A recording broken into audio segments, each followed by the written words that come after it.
Whether you're a skeptic or a believer, join me, Rob McConnell, as together we'll investigate the world of the paranormal and the science of parapsychology here on the X-Zone Radio TV show on XZBN and the X-Zone TV channel on Simul TV.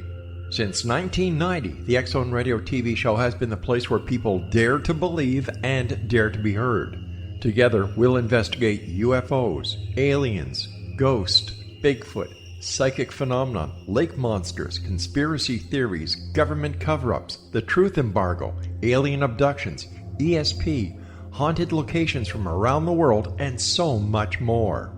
With over 28 years of broadcasting and more than 4,500 individual guests, the X-Zone is truly a place where fact is fiction and fiction is reality, as evidenced by the credibility, integrity, and professionalism of the guests that we bring to our international audience. If you have seen a UFO, had a close encounter, seen a ghost, Bigfoot, lake monster, or a story that you would like to share or have investigated, contact me, Rob McConnell, by sending me your email to xzone@xzoneradiotv.com, or you can call toll-free 1-800-610-7035, extension 143, and on Skype, X-Zone Radio TV.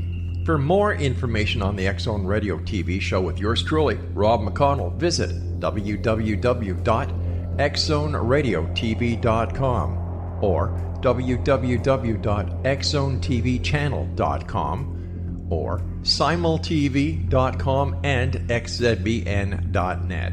Until next we meet here in the X-Zone from our broadcast center and studios in Hamilton, Ontario, Canada, always remember, X-Zone Nation, keep your eyes to the sky and your heart in the light.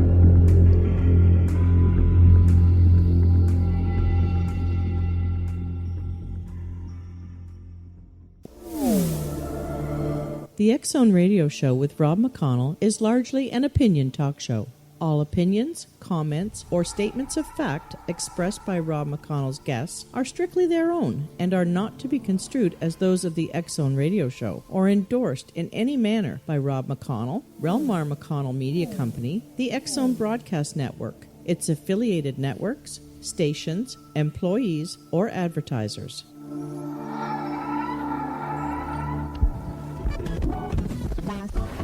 All Hit Radio.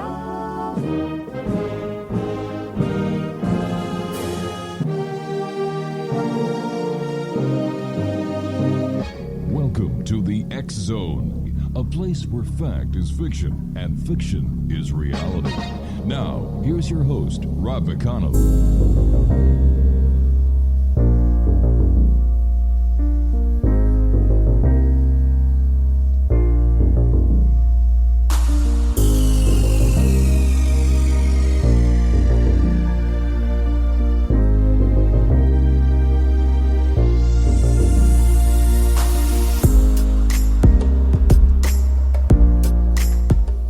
And welcome to the X-Zone, everyone. My name is Rob McConnell, and we're coming to you from our broadcast center and studios in Crystal Beach, Ontario, Canada.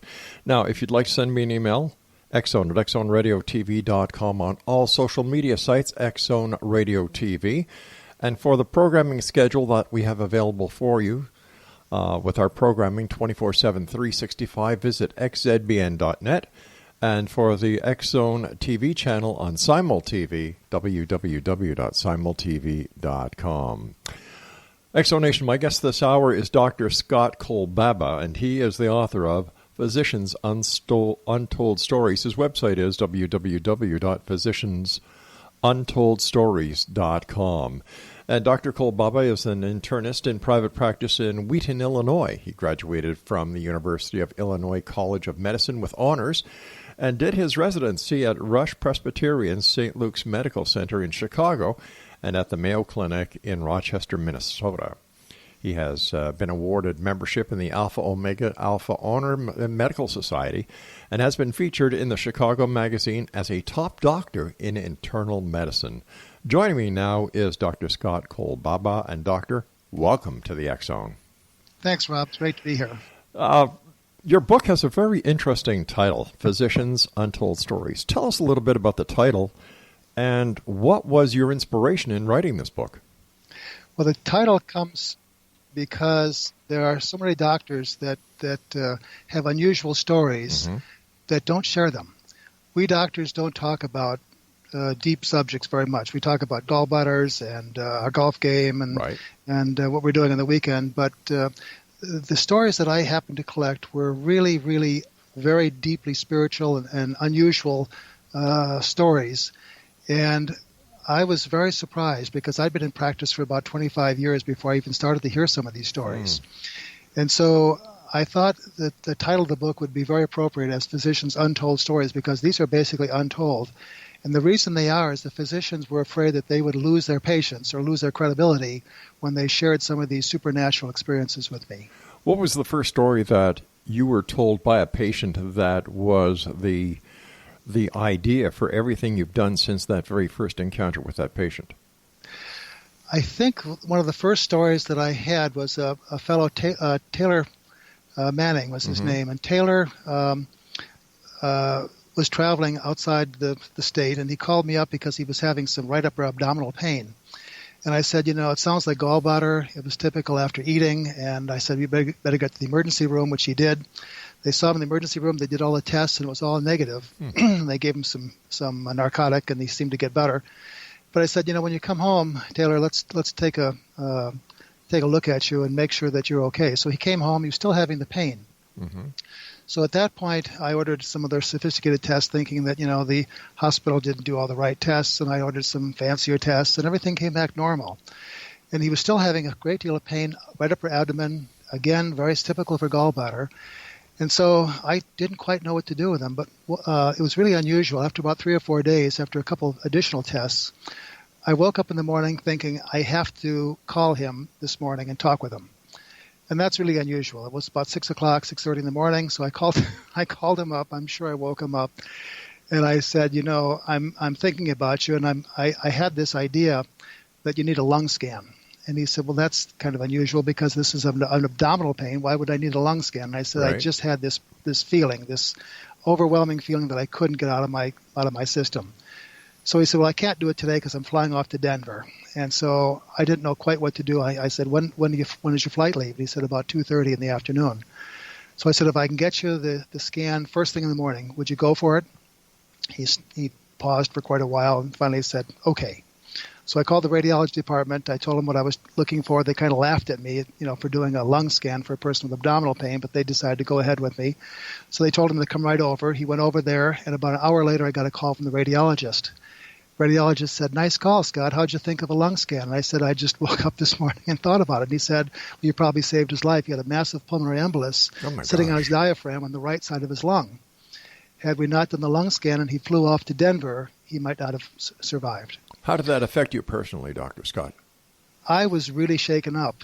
You get weak knees when these kinds of things happen to you, and you get the goosebumps, and you think, boy, there's something else that was looking out for him and out for me that morning when I woke up. And so after that, you let that pass, and it impresses you for a while. But then, the busyness of life takes on, and the usual humdrum of things. But then a couple other docs came to me with unusual stories that I've never heard before. And after I heard those stories, I thought, I better write these down. This is so incredible. And I wondered if other doctors had stories like those also. And I started asking. And I was very, very surprised in my interviewing with 200 or 300 doctors that many doctors had unusual experiences. And the ones that gave me goosebumps or made me tear up were the ones I put in the book. 200 or 300 doctors. Now, if they were the stories that you were told by them, can you just imagine how many untold other stories there are out there?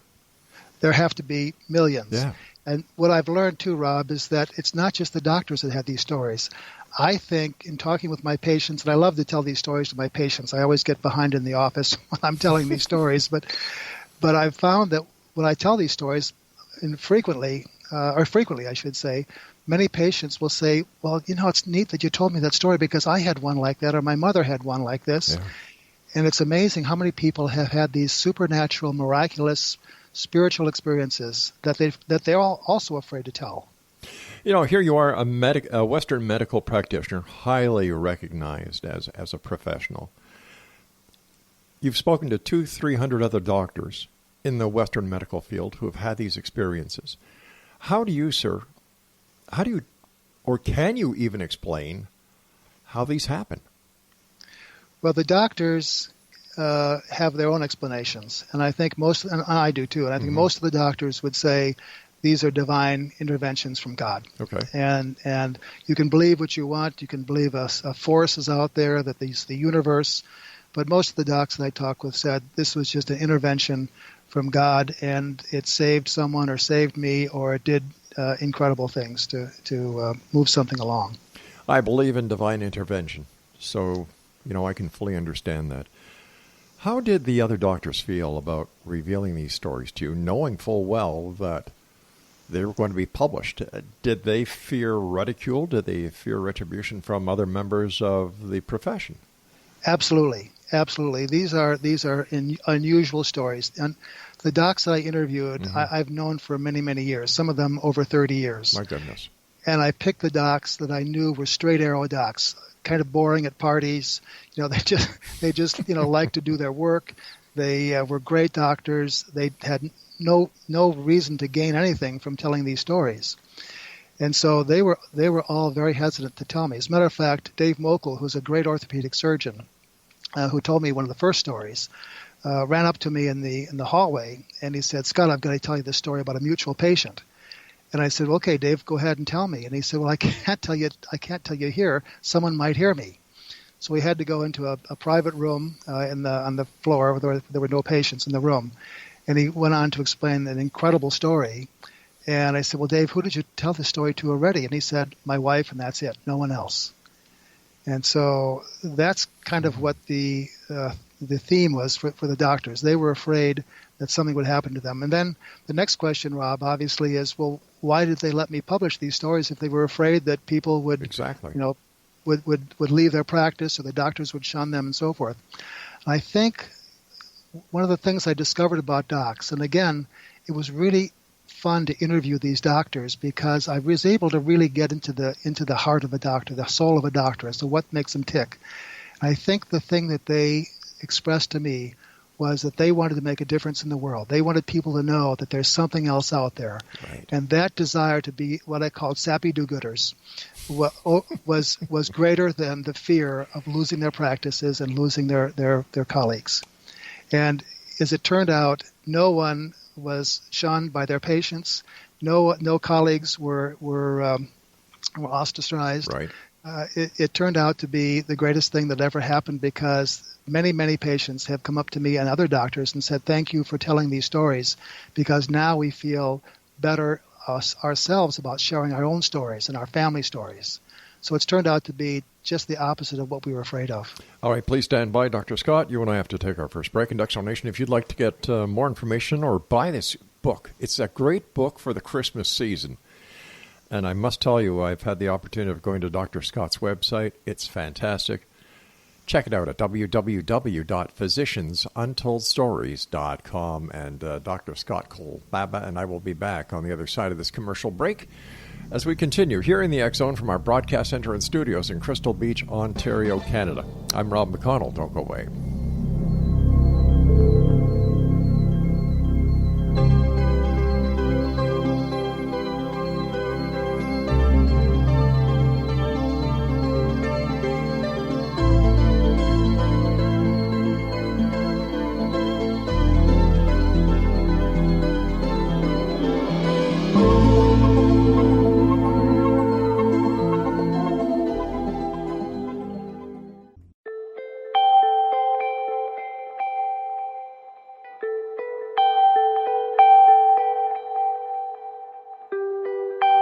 It's hard to listen to the news without realizing we're living in volatile, unprecedented times. Yet never has there been such an opportunity to transform the human condition. As old structures fail, where can we find the guidance to co-create a better way? Find Your Path Home is an ever-evolving, leading-edge information, education, and healing resource center designed to support and guide you on your path to unity and enlightenment. Based on sound principles employed by shamans worldwide, we provide techniques that can support you through the current transitions, offering online shamanic classes, international long-distance shamanic healing sessions, complimentary Mission Evolution radio episodes and Stairway to Heaven TV vignettes, seminars, retreats, and much more. All of this can be found on findyourpathhome.com.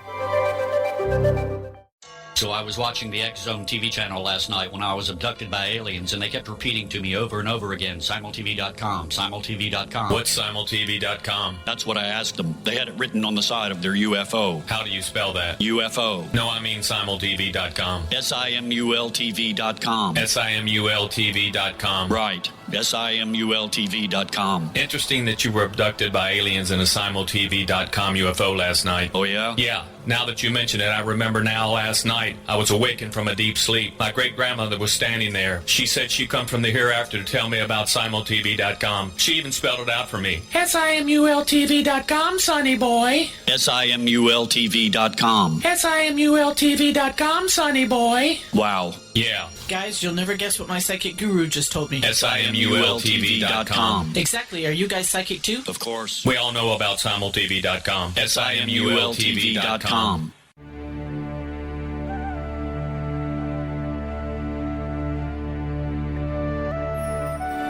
Shamanic healing is the key to personal empowerment.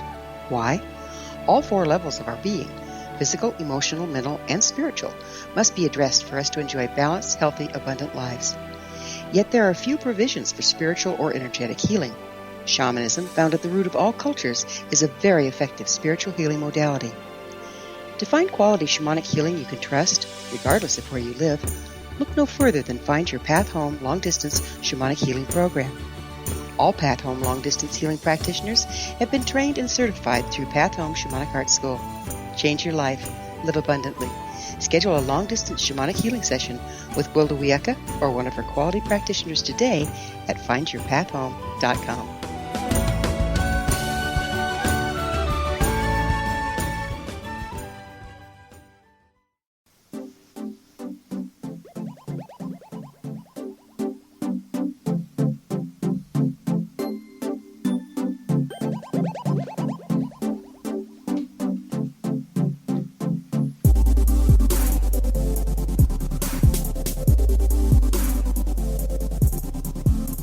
Welcome back, everyone. Dr. Scott Kolbaba is our special guest to this hour. He is the author of Physicians Untold Stories, his website, physiciansuntoldsstories.com. Over the years, Dr. Scott, has there been one story that you have heard, whether it is from one of your own patients or one of your colleagues' patients, that has just kind of shaken you? Yes, yeah, there are a couple. Okay. 2 that I love particularly. Let me tell you one about Grandma Hanlon. Okay. Grandma Hanlon, now this is about Dr. Jack Heitzler, who's a gynecologist and obstetrician. He's delivered 2 of our babies, and the babies have actually grown up and are normal people. And Jack was in the delivery room with his wife. His wife was delivering their 5th child. And Grandma Hanlon, who was a midwife and Joan's grandmother, stepped in and saved Joan's life. And the story goes something like this. When Joan was a little girl, her grandmother went to live with her when she couldn't deliver babies anymore. She was a midwife in Chicago. And Joan and grandmother became very close, incredibly loving relationship. And Joan would kid around and say, if I could make it to Grandma Hanlon's lap, I'd always be safe from my mother, who would sometimes get in trouble with her mother. And so Joan was delivering their 5th child. And after the delivery, there was some retained placenta, and so she had to have an additional procedure, and she was starting to have a lot of pain. So at the time, they decided to give her a drug called trilene, which is a mask that goes over the face, and it puts a woman into deep sleep, and they can do the procedure, and then they take it off, and within a few minutes, it's gone. Right. And so they were ready to put the mask over Joan's face to give her the anesthesia when Grandma Hanlon stepped into the room. Little old Grandma Hanlon was dressed in her typical white polka dot dress, a little sweater vest on, her hair up in the bun, white hair up in the bun, little old lady shoes. And she stood at the foot of the bed and shook her head and said, basically, Joan, don't do that. So Joan pushed the mask away. And she didn't know why, so she had to suffer a little bit with the pain. But no one realized that Joan had eaten a very large meal right before she went into labor. And about 30 seconds after she pushed the mask away, she vomited the entire meal. Ooh. Had she been in deep sleep, you can imagine, Rob, what would have happened. She'd have aspirated all that vomitus and might have died from an aspiration pneumonia. So Joan says that she made it back to Grandma O'Hanlon's lap one last time, having transcended time and eternity, because Grandma O'Hanlon had died 22 years before. My heavens. That's one of my favorite stories. Can you give us another one, sir? Sure. The one I like, too, is about, this is one of the first ones I heard. This was from Steve Heim, who's an orthopedic surgeon.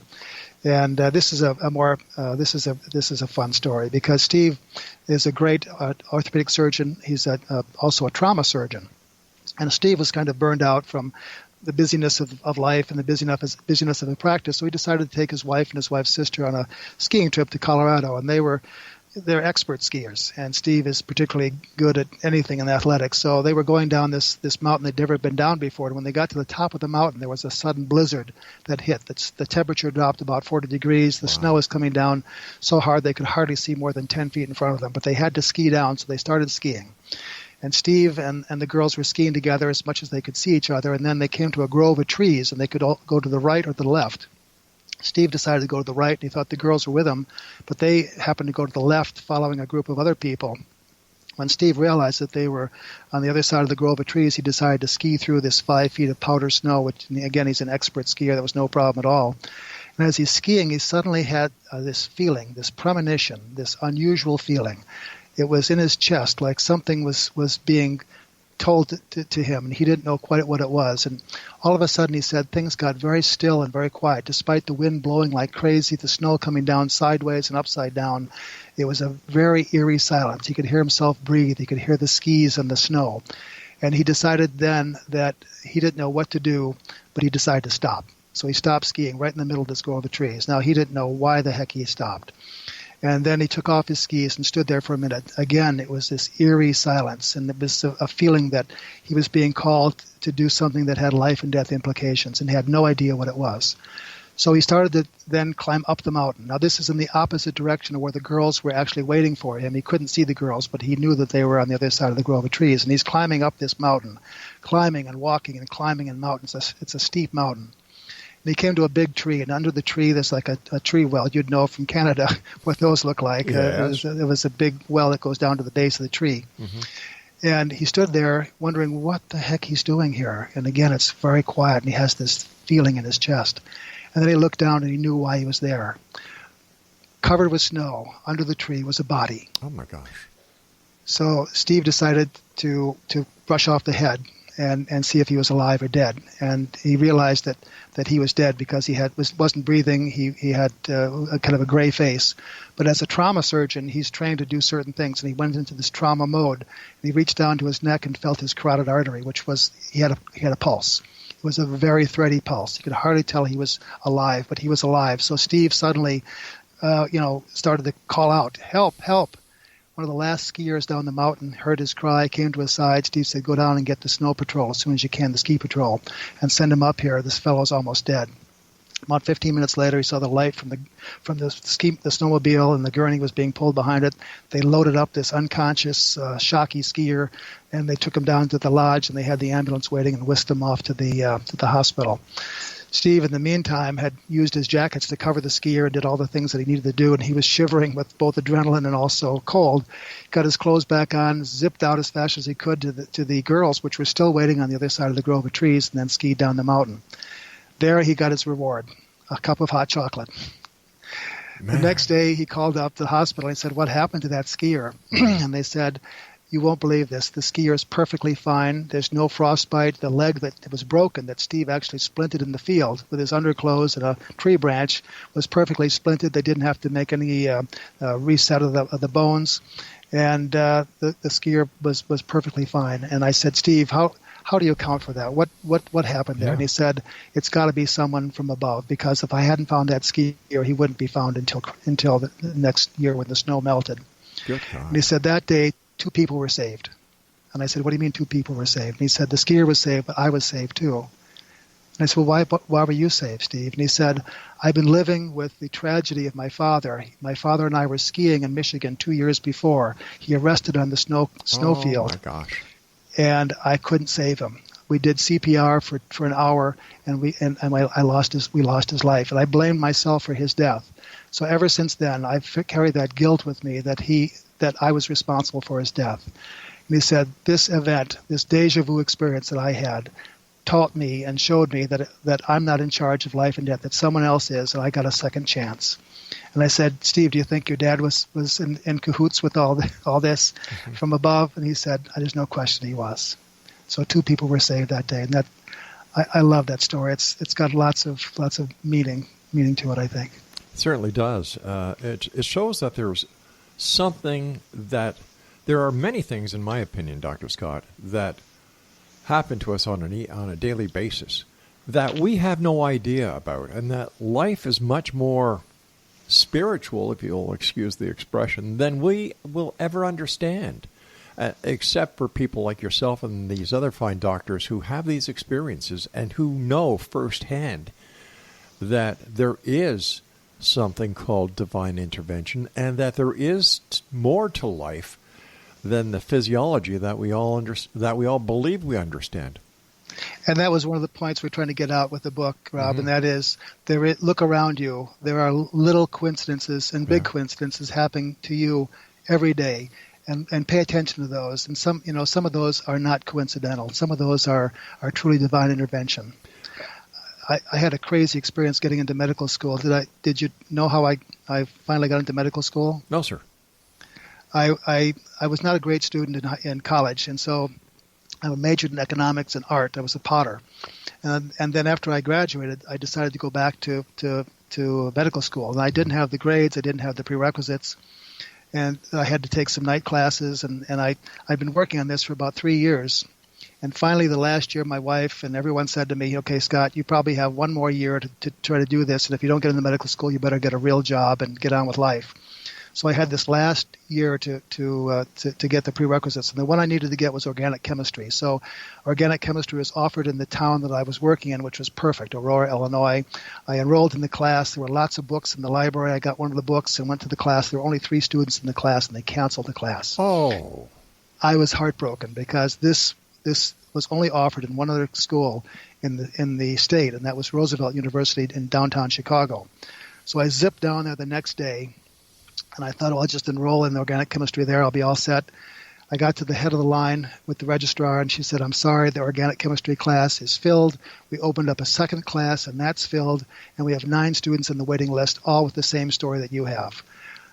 My heart sunk. I thought, my life is over. I'll never become a doctor. I don't know what to do.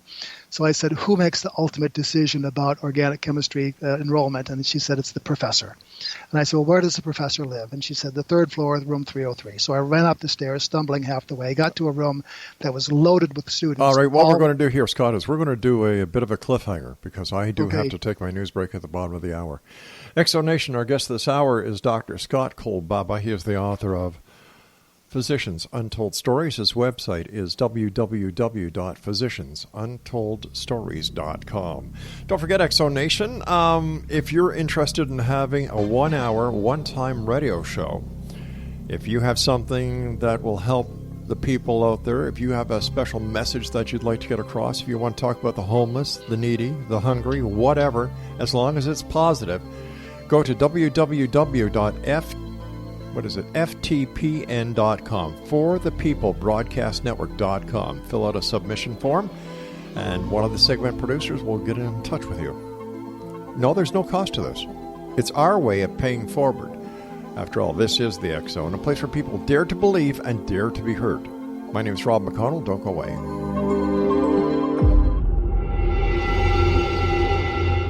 Whether you're a skeptic or a believer, join me, Rob McConnell, as together we'll investigate the world of the paranormal and the science of parapsychology here on the X Zone Radio TV show on XZBN and the X Zone TV channel on Simul TV. Since 1990, the X Zone Radio TV show has been the place where people dare to believe and dare to be heard. Together, we'll investigate UFOs, aliens, ghosts, Bigfoot, psychic phenomena, lake monsters, conspiracy theories, government cover-ups, the truth embargo, alien abductions, ESP, haunted locations from around the world, and so much more.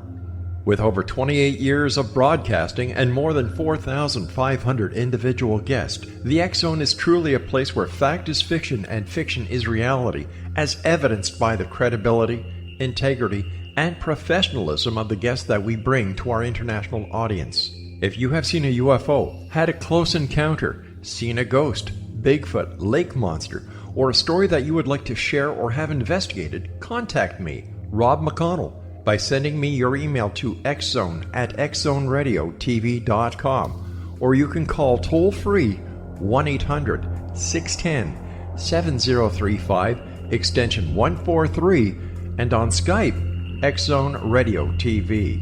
For more information on the X Zone Radio TV show with yours truly, Rob McConnell, visit www.xzoneradiotv.com or www.xzonetvchannel.com or simultv.com and xzbn.net. Until next we meet here in the X Zone from our broadcast center and studios in Hamilton, Ontario, Canada, always remember, X Zone Nation, keep your eyes to the sky and your heart in the light.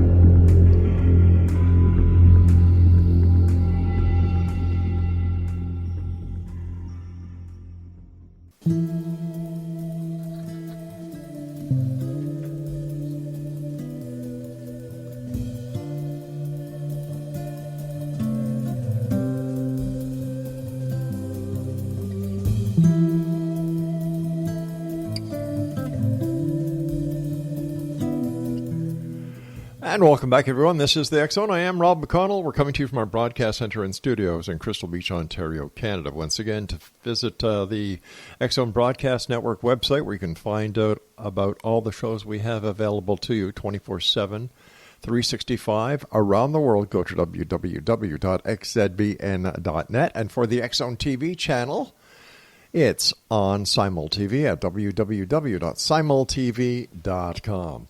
Dr. Scott Kolbaba is our special guest. He is the author of Physicians Untold Stories, his website, physiciansuntoldstories.com.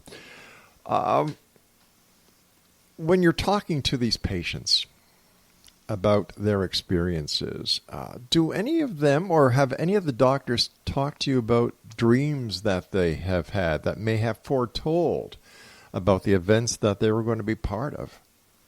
Yes, there were a couple doctors that had some really incredible dreams, and one of those is Rich Jorgensen, who is a surgeon.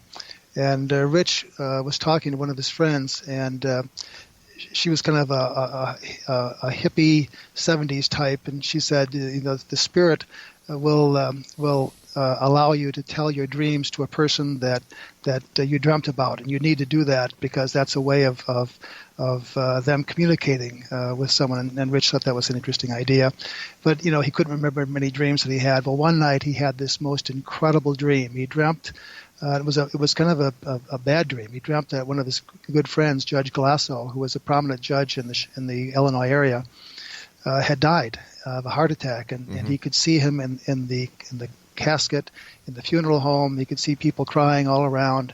It was just one of those dreams. Rob, have you ever had a dream that you woke up and you couldn't get it out of your mind because it was just a phenomenal dream? Definitely.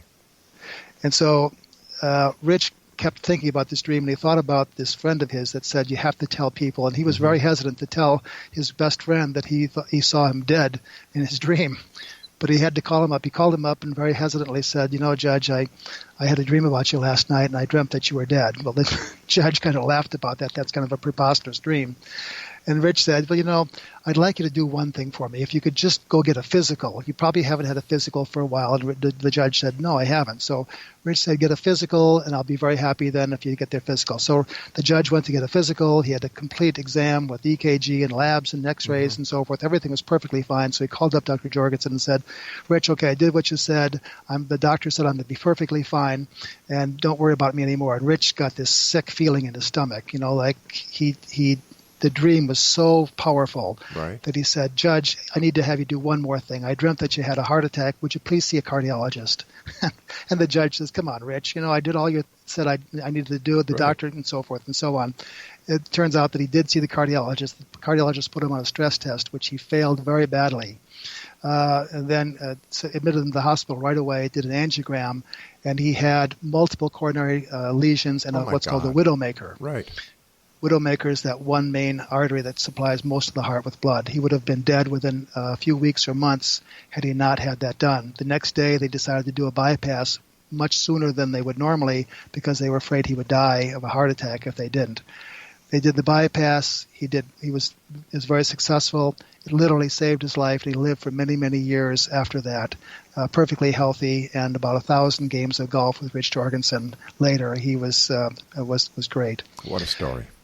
What a dream! And so I think we all have dreams sometimes that if they're really powerful, we just need to pay attention to what we dreamt. Now, before we went to the commercial break with the news, we were talking about how you got into medical school, and you were running upstairs to room 303 to see the professor because he had the ultimate okay, or he had the ultimate ruling who got in and who didn't. So please continue that story.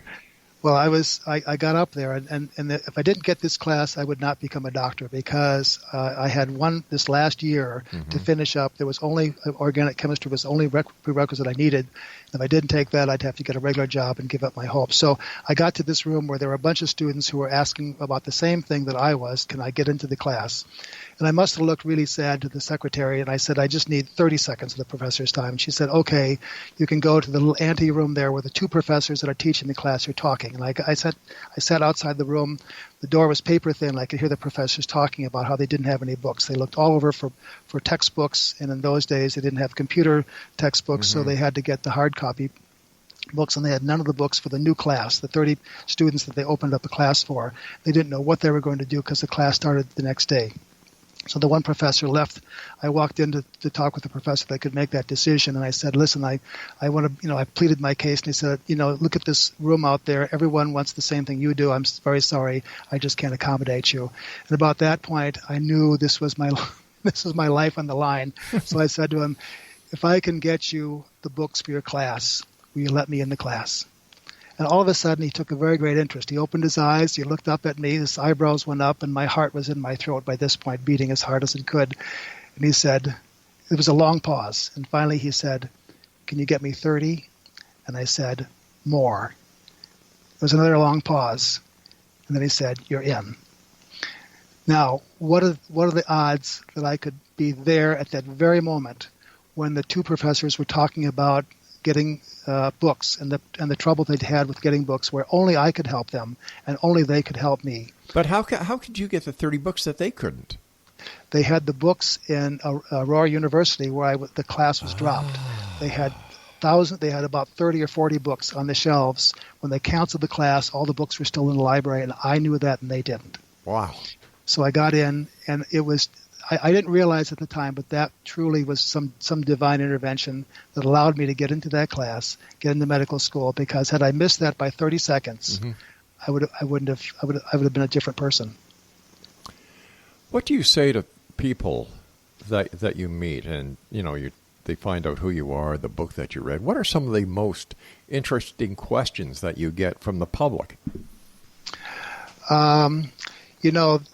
The public, and especially my patients, to whom I like to tell these stories, have been very, very positive and very supportive. I've received literally no criticism from any of my patients or any of my friends or anyone, basically. And that was shocking to me, that people say that these stories give me hope, they give me peace, they renew my sense there's something else out there. So it has been very positive. And in addition to that, many patients will tell me their own story. They'll say, listen, I've got a story like that too that I've never told anyone. Yeah. And let me tell you. And I've heard some incredible stories from patients.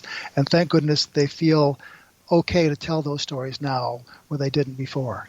Is there a common thread that you've seen between the doctors who tell you their stories about their patients?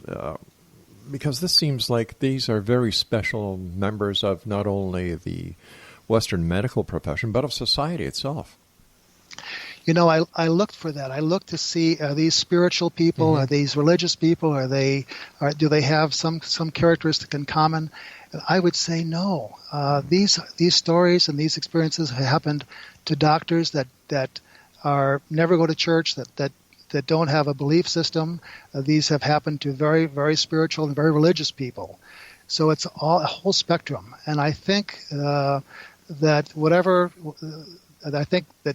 divine intervention can happen to any of us, whatever our belief system is. And it has changed a number of doctors and changed their lives when they've had an experience like this. You can imagine if you've had something like this happen to you, you're a different person after that. So it's all spectra of doctors. How have these experiences changed the lives of patients? Well, I think what many doctors do, and my partner is a good example of this, John Bourne. John will say, when I get that little voice in the back of my head, I listen to that. And I think he and many other doctors that get that little premonition will listen to that. Now, you can't order crazy tests and things that don't make any sense. Right. But, for example, he had a patient the other day who he was clearing for a pre-op for a total joint surgery, and he does a lot of that. And he had this, after they cleared the person that day, he went home and he had this little naggy thought in the back of his head, maybe I should do a stress test on this guy. Maybe I wonder if I should do something like that. And he said, that's that little voice, and he knew he had to do something. So he did a stress test.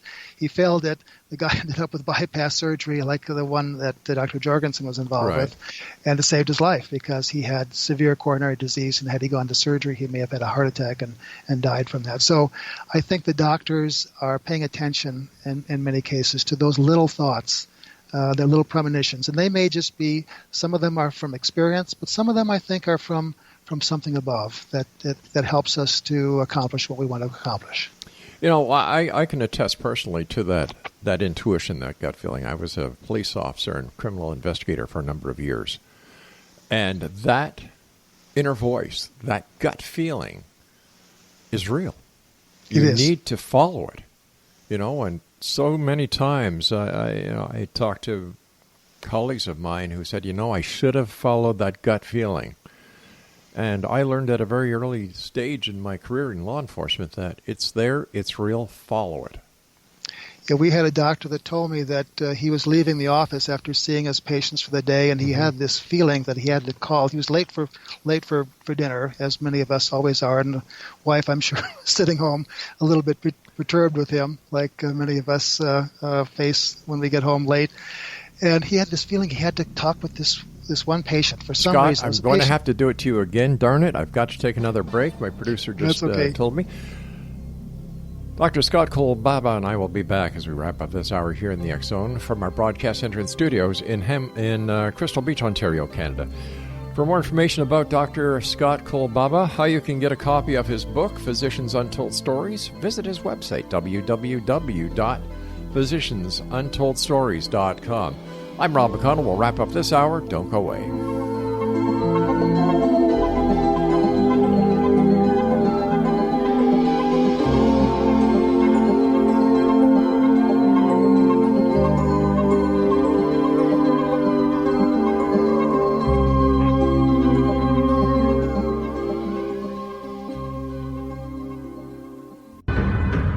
If you are looking for a safe, zero-calorie, natural option to the harmful artificial sweeteners on the market today, Just Like Sugar is what you're looking for. Just Like Sugar is a wonderful natural alternative for those health-conscious people who choose a calorie-restricted diet with a great, pure, sweet flavor that tastes just like sugar. Just Like Sugar is a great natural option for people suffering from diabetes and may be useful in restricted diet programs where standard sugars are not allowed and does not cause a laxative effect of some other sweeteners.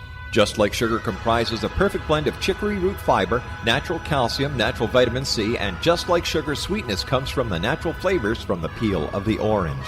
Just Like Sugar is a natural alternative to harmful artificial sweeteners and will change the way that you believe all natural sweetener products taste. Just Like Sugar is available at your local Whole Foods markets, Wild Oats markets, Henry's, Sun Harvest, and many other fine natural food stores in the U.S., Canada, and worldwide.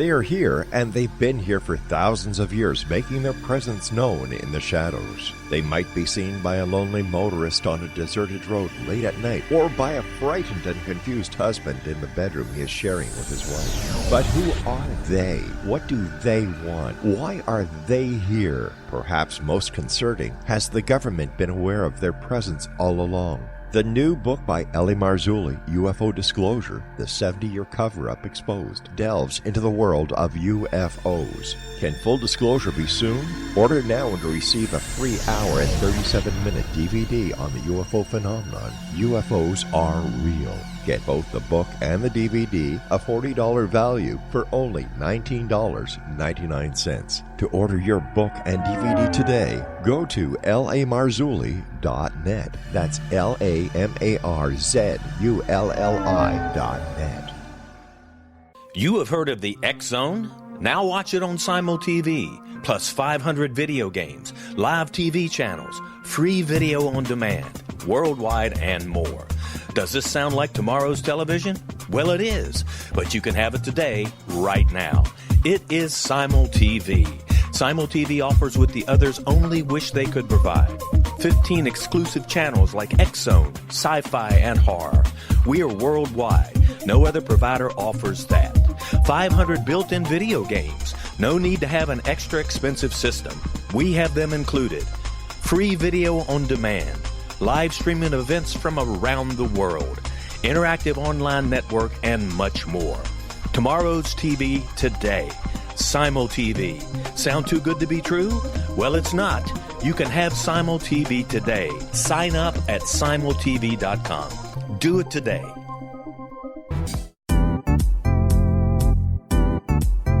Memorable dynamic presentations are a not-so-secret weapon in the business world. Do you have a powerful message that must be shared, but you haven't found a way to deliver that message? Do you want to be known as a top public speaker who gets amazing results? Are you ready to create and deliver your powerful message? Thomas Hides can help you create and deliver your speech to get the results you desire. Visit iconquality.com. Did you expect your business to flourish, but instead it plateaued or didn't get off the ground yet? Would you like to achieve massive goals and discover new sources of income within your business? When you're ready to experience that type of success with fast results, Cindy Hendricks is the business coach for you. Her work with entrepreneurs and business owners has been life-changing. To get you and your business where you want to be, go to imaginemoresuccess.com. Has the fear of public speaking stalled your business or personal life? What would you give to develop and maintain supreme confidence? Have an invaluable private program to always perform at your best. Imagine how you would feel. You can have all that and so much more today with Thomas Hides' life-changing course called Number One Fear Unleashed. Visit numberonefear.com and be liberated from your fear of public speaking.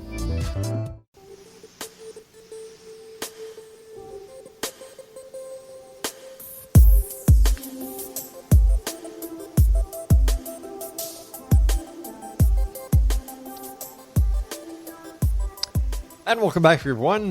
This is the X-Zone. I am Rob McConnell. We're coming to you from our broadcast center and studios in Crystal Beach, Ontario, Canada. Now, before I get back to our guest this hour, Dr. Scott Kolbaba, who is the author of Physicians' Untold Stories, I would just like to remind everyone that what we've decided to do here at rel-mar is pay things forward. You're probably saying, what's that all about, Rob? Well, it's very simple. We've been doing this. We've been doing our show and the network now for 30 years. We decided that there's a lot of negativity in the world, and there's a lot of people who write us, emails and call us and share their ideas, and the majority of them are super. So what we decided to do is give these people who have ideas, just like yourself who's listening right now, on how to make this a better world, but you've never had the opportunity of getting your message out there. So what we're doing is we are giving a one-time, 1-hour radio show to people who have these ideas, who want to get a message out there, who want to make a positive change in this world of ours. Now, all you need to do to participate is go to www.ftpbn. That's the For the People Broadcast Network.com. That's ftpbn.com.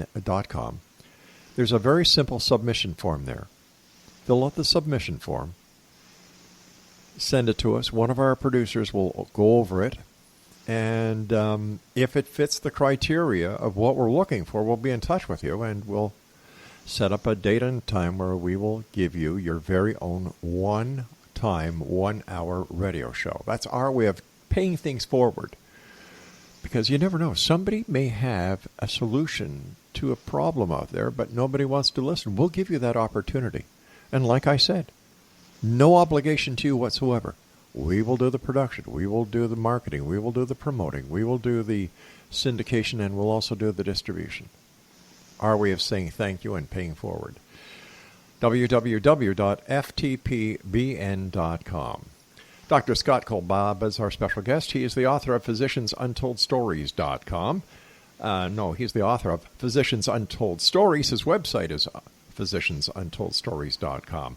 First of all, Dr. Scott, thank you ever so much for coming on the show. It's a great pleasure talking to you. And thank you and the other doctors who've given you the permission to share these wonderful stories. And I can only imagine how these stories have changed so many lives.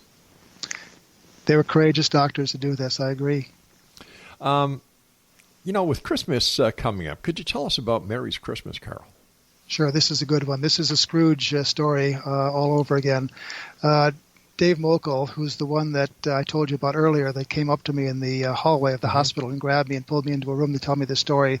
This is his story. And Dave was operating on one of my patients. Now, Mary was a real curmudgeon. That's a medical term for a person that you don't like to see in your office very often, because she never had anything good to say. Why were you late? Why didn't you fill my prescription? There's some people that you see on your schedule and you say, oh no, I have to deal with Mary again. So you've met my mother, I see. Well, there are a few patients like this. And so Dave was operating on Mary on her ankle, and in the middle of before they started the surgery, they put her to sleep. They administered some antibiotic, and she arrested. She had a code. She stopped breathing. Her heart stopped. She was basically dead. And they found out later it was the antibiotic that they administered. And so when they call a code in the operating room, everyone from the operating rooms next door rushes in, and they started to do CPR, chest compressions. And there was a guy that had particularly red hair underneath his operating cap that was doing the CPR compressions. Dr. Mokel was in charge of the code. He wasn't doing wasn't doing the compressions adequately enough to get perfusion, so Dr. Mokel asked him to step aside. He didn't, and codes are not polite affairs. So he pushed the guy aside. He stumbled away, and Dr. Mokel started to do compressions and CPR, and that's about when the patient started to come around again. Never woke up, but her heart started and everything seemed to come back. And then she went off to the ICU where the cardiologist made the diagnosis of an allergic reaction. About 3 days later, when she was leaving the hospital, Dr. Mokel came to talk with her about the post-rest care and so forth of her ankle, which we'd never operated on. And she said, "Thank you for saving my life, Dr. Mokel." And he said, "That's, he's a very humble guy. That was just a team effort. We did it." "Oh, no," she said, "I saw you push that guy with the red hair aside, and I saw you start doing compressions, and that's when I came back." Well, Dr. Mokel got weak knees and had to sit down at that point. He was late for work, but he decided to sit down and listen to the story. And he said, "Well, how did you know that?" And she said, "When I arrested, I rose to the top of the room and I could see everything that happened." And she named dozens of things that no one could have mentioned: the color of the nurse's dress, the color of the stethoscope, the number of people that were there, and she recognized some individuals that were there, and so forth. And Dr. Mokel said, "Well, that's incredible." And then Mary said, "In addition to that, when I was there doing that, my grandmother, who had been dead for many years, came to me and told me that I needed to be a good and kind person, and if I was, there would be a special place in heaven for me." And then the grandmother left, and she went back into her body when her heart started to beat again. Dr. Mokel said, "This is an incredible story," and he tried to reason how scientifically this could happen, and he just couldn't come up with a scientific explanation. This was just an out-of-body, near-death experience. And afterwards, I saw Mary in the office. She brought us cookies. She was the nicest person in the world. She had totally turned her life around. She was kind and gentle to all of her relatives and her parents. She didn't live for a very long time after that because she had multiple medical problems and diabetes and so forth. But the time that she was on Earth, she was the kindest, most wonderful person. And I call this Mary's Christmas Carol because she truly had a Scrooge experience where she went from being unkind to the most kind and loving person that you can imagine. And that reminded me of the essence of Christmas. Isn't that wonderful? It's never too late, is it, Doctor? No, it isn't. It isn't too late. Touching briefly on out-of-body experiences and near-death experiences, based on the people that you've talked to, what happens when they experience a near-death experience? Do the stories vary, or is it basically the same storyline? You know, Rob, I've been very surprised. I didn't know anything about these kinds of events and experiences, and you don't learn about this kind of stuff in medical school. Right. And after hearing these experiences, I started reading other books and listening to other people talk about their near-death experiences or their out-of-body experiences or their experiences with death or people coming back to help and so forth. And I was surprised to find out that many, many people have had very similar experiences. Yeah. I thought the doctors were very unique in the stories that they had, and they have some very unusual stories. But many of these stories are very similar to the stories of other people and other cultures and other professions, and so I was very surprised that these kinds of things happen over and over, and they're very similar. That was very surprising and shocking to me. What has been your most significant revelation since working on this project, publishing this book? And I understand there's another book coming out. Yes, there is. What has been your most significant life-changing experience or story that you've had, or what is it that has really cemented the belief in what you do and your desire to get it out there to the masses?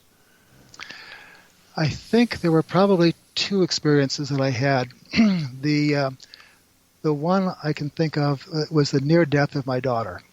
My daughter Lucci is a show choir girl, and so she dances and sings on stage in high school.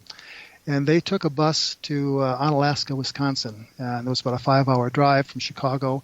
They left about an hour before we did, and about halfway through, Lucci called me up and said there was a little fire on the bus, and it's no problem, we're okay. And she sounded a little strange to me, but I didn't think too much of it. We hung up, and about an hour later, we came across an area of the expressway that had lots of police cars and fire trucks, and there was this huge flaming structure off to the side. It was a bus. Oh, no. It was Lucci's bus. My wife almost freaked out. She said, "That's Lucci's bus." It was totally on flame, on fire. The whole thing was incinerated. And evidently what happened was the rear tire of their bus became a flat tire. Mm-hmm. And the rubber was hitting the side of the bus and caught it on fire. And they pulled off, and the bus behind them started texting all the girls in the first bus that their bus was on fire. They had to get out. Well, the fire went very quickly. The bus filled with smoke. The girls only had one escape exit in the front of the bus, and so they had to line up. My daughter Lucci was in the back of the bus. The flames were on the side of the bus. They were going underneath the bus. The bus was filled with smoke. The girls were coughing and screaming. They were trying to get out of the bus before they all burned up. The flames were getting larger and larger, and then the people in the bus behind that said there was something really strange that happened. All of a sudden, it was like a blanket, like a giant hand went over the bus. The flames died down and allowed every single girl to jump off the bus without being harmed the least. When the last girl jumped off the bus, there was a roar of flames that came through the bus and burned everything in the bus. Oh, my Lord. Had Lucci been in the bus, she would have been killed. And that was one of the most moving experiences that I've ever had. Scott, I know that we've got many more stories that we could share with the listeners, but unfortunately we've run out of time for today. I'd love to have you back on anytime your schedule allows, Scott. I admire the work that you do.